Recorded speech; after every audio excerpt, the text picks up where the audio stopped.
erdhi në një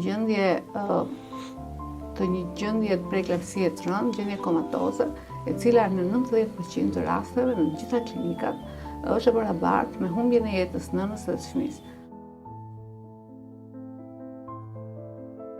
Një grua shtatëzane, e cila erdhi për shkak të mendojën të një preeklampsie të shumë të rëndë, humbi jetën me gjithë ndihmën e madhe të gjithë sistemit qendror.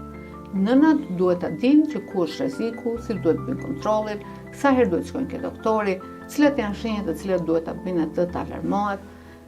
Mbase mos vinë më shumë se ç'duhet në spital, por është më mirë të vinë pak më shpesh, edhe se sa të vinë vonë edhe të komplikojnë gjendjen e vet edhe të fëmijës. Ajo më pëlqen sepse më merr çdo vit të ri. Edhe gjithmonë më thotë jam ajo dhe më fler vetëm për vit të ri. Dhe ato vite të ri që ndonjëherë nuk më ka marrë, gjithmonë kam pyet veten që ku është, se e di që është sigurt që më kujton dhe unë shpresoj kështu që më kujton. Mjekut është puna më e bukur në botë. Është puna më e bukur në botë sepse ti jep gëzim, jep mrekulli. Dhe një nga gjërat që bën në psikiatri gjinekologu më shumë se sa të tjerat është kjo kënaqësi që ti ju jep familjes në rastet, e jo vetëm në rastet të urgjencave, por edhe në çdo ditë që ne presim fëmijë.